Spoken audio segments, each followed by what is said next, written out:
जाग सके तो जाग रे तेरी अच्छी बनेगी, जाग सके तेरी अच्छी बनेगी। संतन के तू तो संतन के संग संग लाग रे तेरी अच्छी बनेगी, संतन के संग लाग रे तेरी अच्छी बनेगी।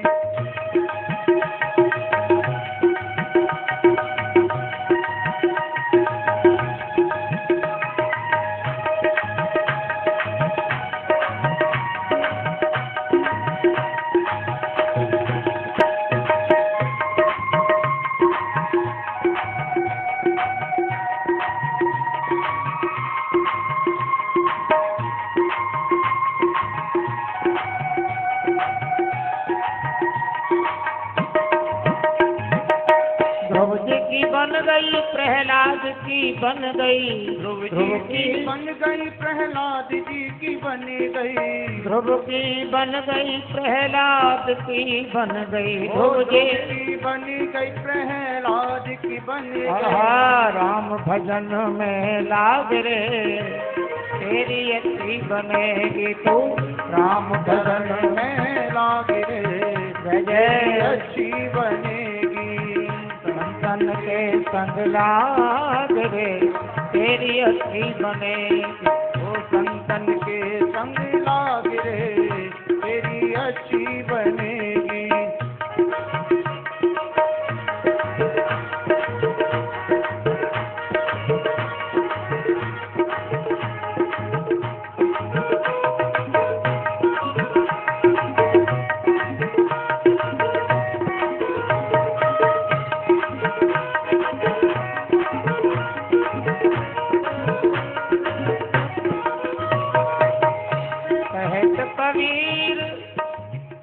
कहत कबीर राम सुमिरन में, कहत कबीर राम सुमिरन में, कहत कबीर प्रभु सुमिरन में, कहत कबीर प्रभु सुमिरन में।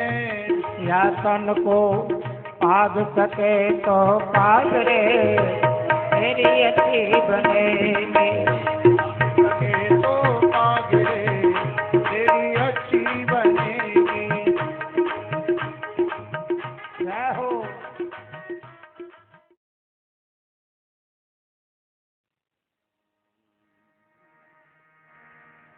बर्हापीडं नटवर्वपुः कर्णयोः कर्णिकारम् बिभ्रद्वासः कनककपिशं वैजयन्तीं च मालां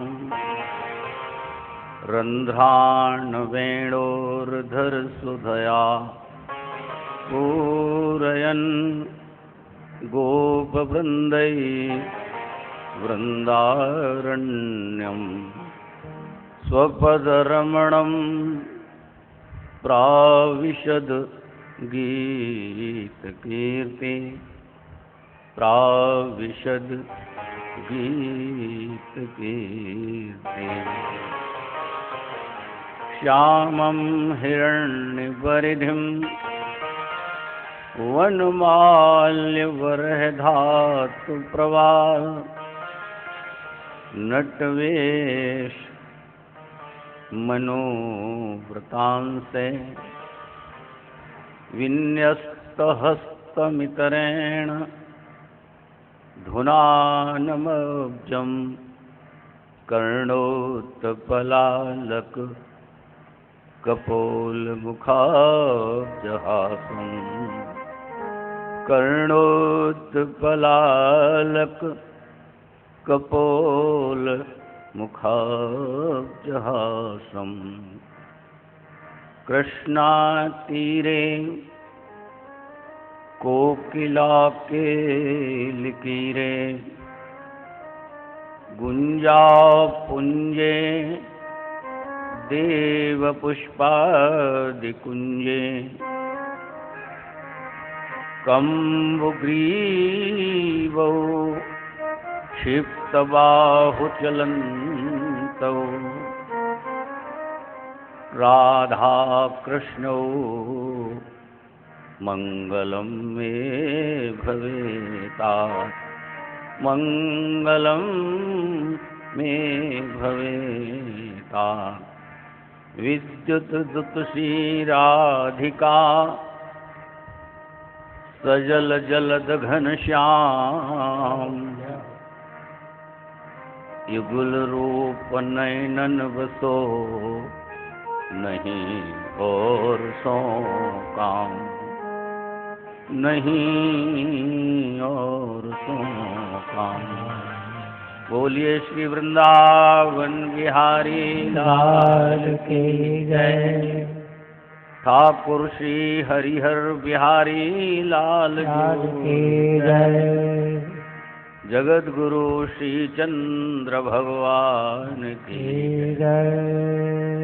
श्री सतगुरुदेव भगवान की जय। सर्व संत समाज की जय। सर्व हरि भक्तन की जय। श्री हनुमंत लाल की जय। श्री यमुना मैया की जय। जय जय श्री राधे मंत्री महाराज की जय। श्री कृष्ण गोविंद हरे हरे मुरारे हे नाथ नारायण वासुदेव। श्री कृष्ण गोविंद हे मुरारे हे नाथ नारायण वासुदेव। श्री कृष्ण गोविंद हरे मुरारे हे नाथ नारायण वासुदेव। हे नाथ नारायण वासुदेव। हे नाथ नारायण वासुदेव। हे नाथ नारायण वासुदेव। हे नाथ नारायण वासुदेव। श्री कृष्ण गोविंद हरे मुरारे हे नाथ नारायण वासुदेव। श्री कृष्ण गोविंद हरे मुरारे हे नाथ नारायण वासुदेव। श्री कृष्ण गोविंद हरे मुरारे हे नाथ नारायण वासुदेव। हे नाथ नारायण वासुदेव। हे नाथ नारायण वासुदेव। हे नाथ कभी बोलिए जय हो। हे नाथ नारायण वासुदेव। श्री कृष्ण गोविंद हरे मुरारे हे नाथ नारायण वासुदेव। श्री कृष्ण गोविंद हरे मुरारे हे नाथ नारायण वासुदेव। हे नाथ नारायण वासुदेव। हे नाथ नारायण वासुदेव। जय जय श्री राधे श्याम। श्याम। श्री कृष्ण गोविंद हरे मुरारे हे नाथ नारायण वासुदेव। ऐसे युगल सरकार प्रिया प्रीतम मम प्राणाधार समस्त जगदाधार सर्वस्व के सर्वस्व स्वामी श्री हरिहर बिहारी लालजू के परम अनुग्रह से उदासीनाचार्य जगत गुरु श्री श्री चंद्र भगवान जी के परम कृपा कटाक्ष से नित्य लीलालीन पूज्य चरण सुनाम धन्य नित्य लीला पृष्ठ श्री सद्गुरुदेव भगवान के परम आशीष से आश्रम के समस्त पूर्वाचार्यों के परम पुनीत आशीष से हम सब आप सब श्री दिव्य वृंदावन धाम के इस चैतन्य विहार में प्रतिष्ठित बाबा हरिहर राधा कृष्ण कृपा धाम के सत्संग सभा सभागार में बैठकर हम लोग श्रीमद् भागवत कथा का रसास्वादन कर रहे हैं। द्वितीय दिवस का ये दूसरा सत्र प्रारंभ हो रहा है मध्याह्नकालीन, और इस मध्याह्नकालीन सत्र में आप श्रीमद् भागवत का जो हम लोगों ने प्रथम सत्र में जहाँ से इस कथानक को छोड़ा था वहीं से हम प्रारंभ करने जा रहे हैं। आपने श्रवण किया था कि वेदव्यास भगवान सरस्वती के पावन तट पर इस चिंतन में बैठे हुए थे कि मुझे इस जगत के कल्याण के लिए क्या करना चाहिए। धर्म के प्रति लोगों की अरुचि पैदा होती जा रही है निरंतर, और संसार के तरफ निरंतर लोगों का ध्यान संलग्न होता जा रहा है। ऐसी परिस्थिति में मुझे क्या करना चाहिए। और तभी श्री नारद भगवान का आगमन हुआ, और नारद भगवान का दर्शन पाकर के श्री वेदव्यास जी बड़े प्रसन्न हुए, सहर्ष उठकर खड़े हुए और नारद जी का उन्होंने स्वागत सत्कार किया।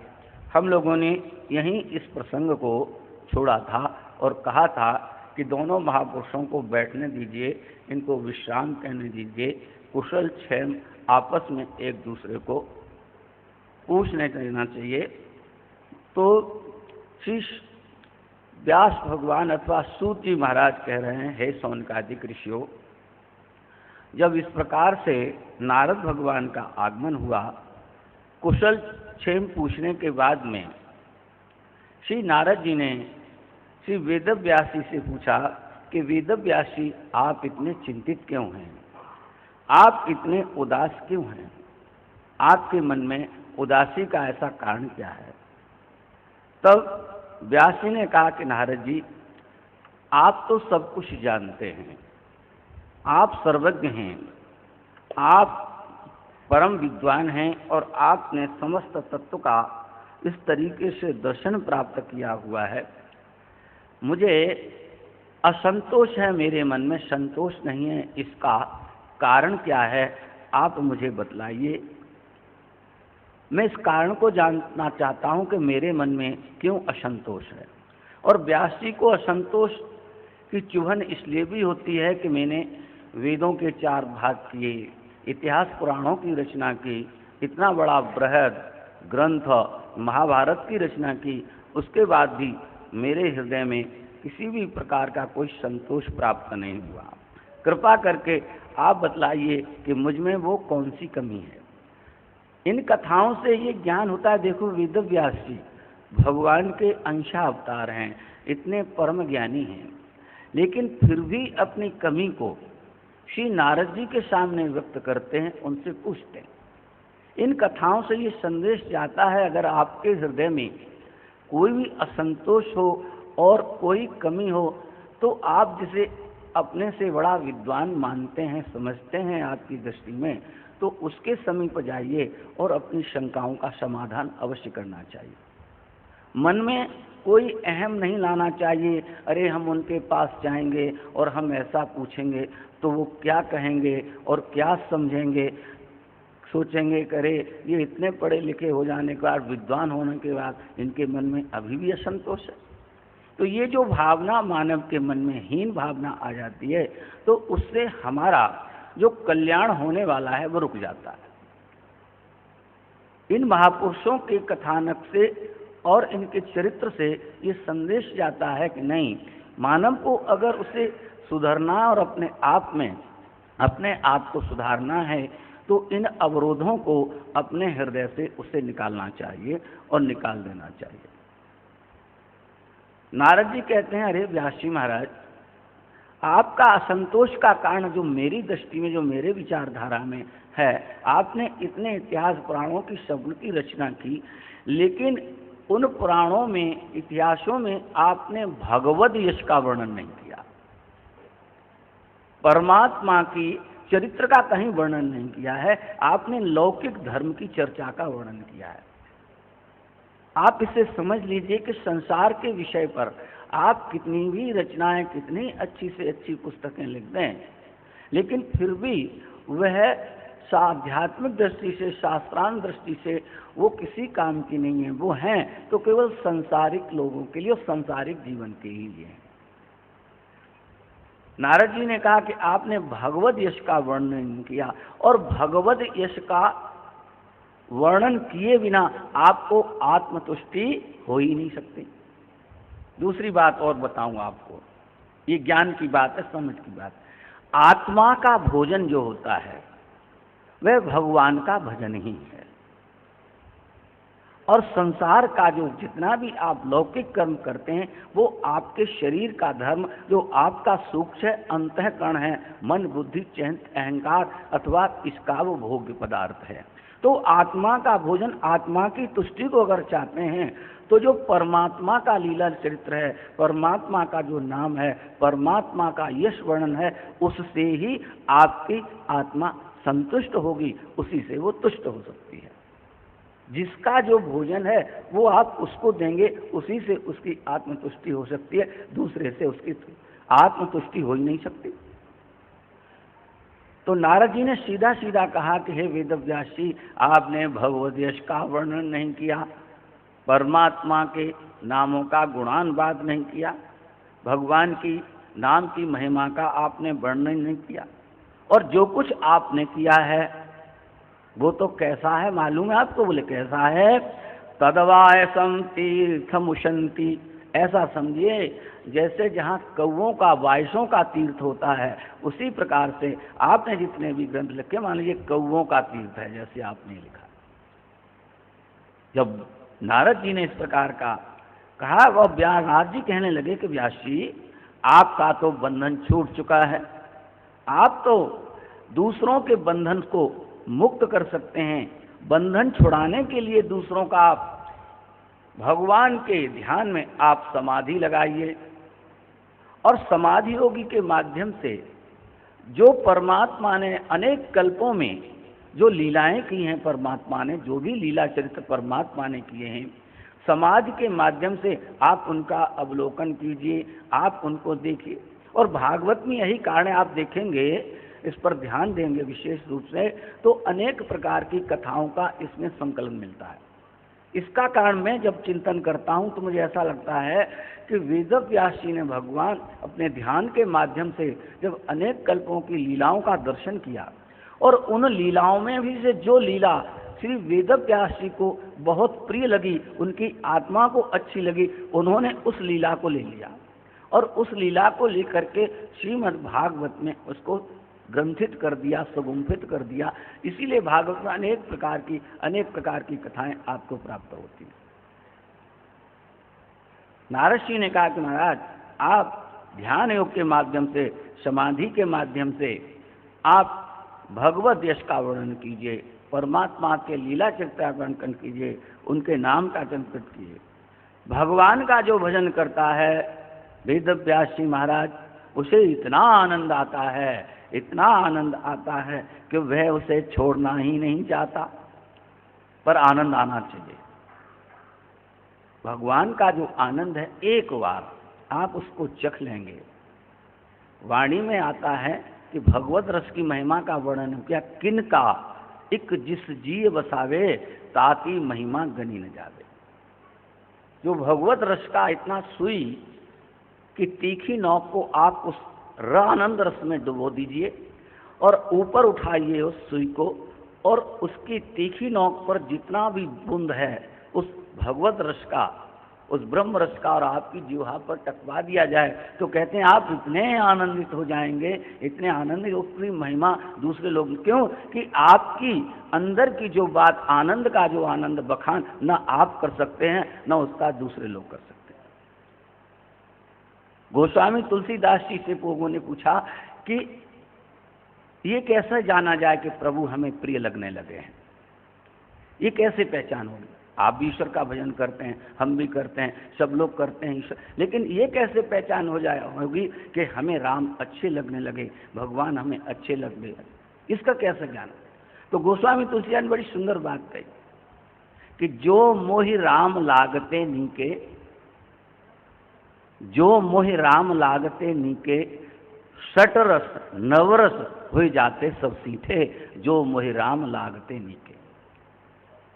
राम की प्रियता, ईश्वर की प्रियता का वर्णन गोस्वामी तुलसीदास जी कहते हैं कि जब राम अथवा ईश्वर जब प्रिय मानव को लगने लगता है तो षटरस, जो भोजन के 6 रस हैं, जिस आप भोजन पदार्थ को पाते हैं विश्व में, आप कहीं भी चले जाइए, इन्हीं 6 रसों के आधार पर सारे व्यंजन तैयार किए जाते हैं, सारे व्यंजन इन्हीं 6 रसों में ही सब उसी में संलग्न हो जाते हैं।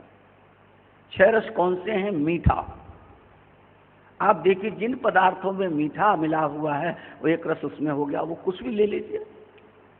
नमकीन, जितने भी विश्व में नमकीन पदार्थ हैं उनमें नमक है।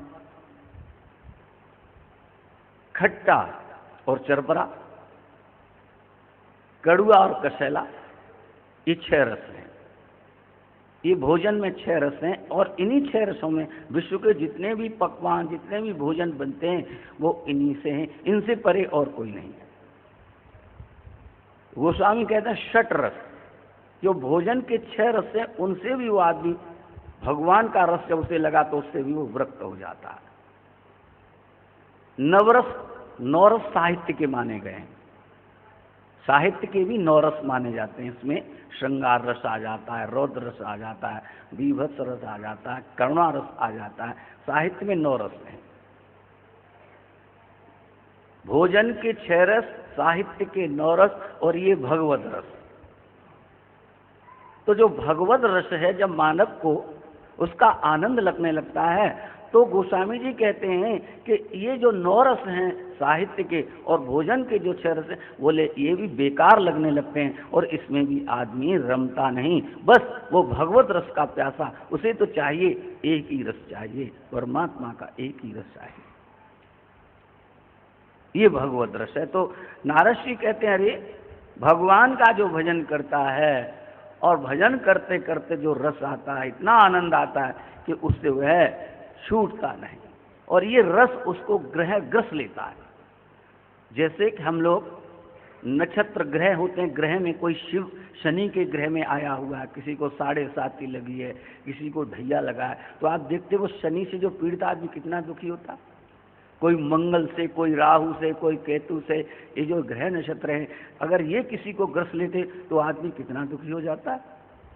पर नारद श्री कहते आहा, वेद व्यास जी महाराज क्या है, रस ग्रहो यतः, जो भगवत रस में, जो भगवत रस इसको ग्रस लेता है, ईश्वर का रस इसको ग्रस ला